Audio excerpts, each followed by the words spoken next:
See, now can you see metaphase? There is a difference. Just compare the diagram with the prophase. What was happening in the prophase? Four important things. The chromosomes are formed from the chromatin threads. The nuclear membrane is disappearing. The centrosome has divided into two centrioles which move apart to the opposite poles, and the asters are formed which are forming the spindle fibers.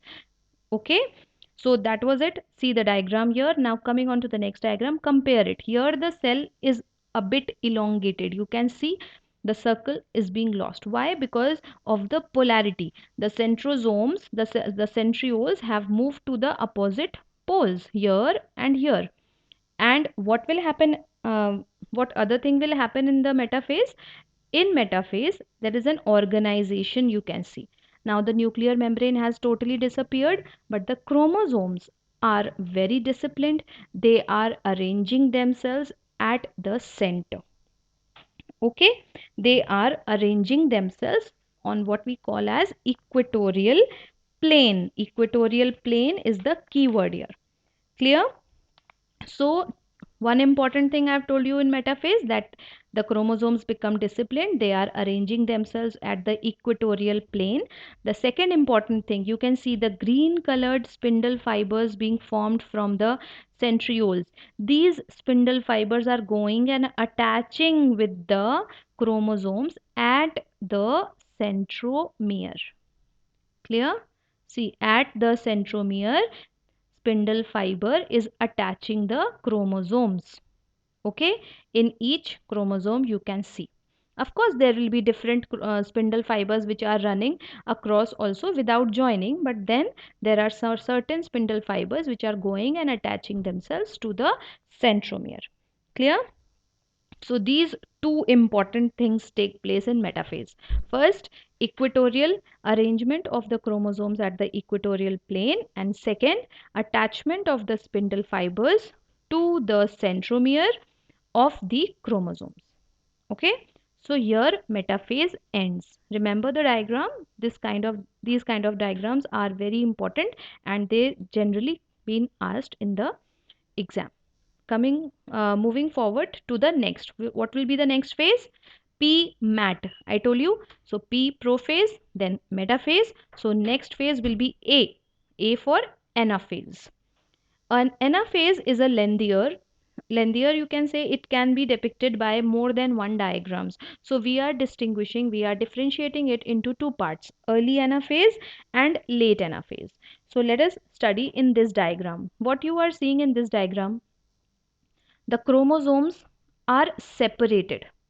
The chromosomes are separated. Actually, it's one chromosome only which is now being broken and separated into chromatids. So one chromatid moves in this direction and another chromatid moves in another direction.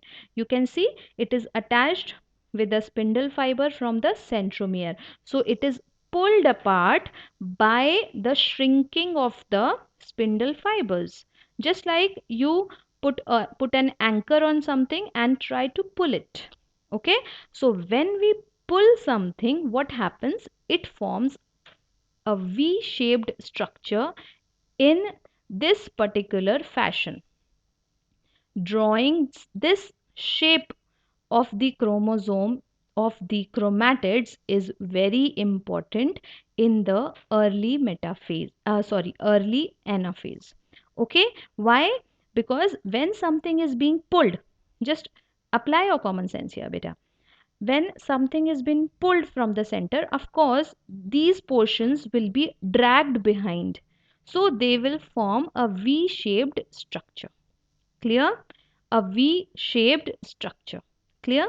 So this is a very important point, and children are losing points, losing marks while drawing wrong structure here.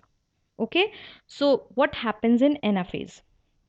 Coming back to that topic. In anaphase, the centromere which was being attached by the spindle fibers, the two sister chromatids are stretched, are separated and move towards the opposite pole. See, the one pole this side and another pole this side. So the sister chromatids are separated and they move apart in opposite direction towards the poles. Clear? And why this happens, how this happens? Because of shortening of these spindle fibers. See, the spindle fibers, these spindle fibers which have not been attached to the centromere, they are of same length.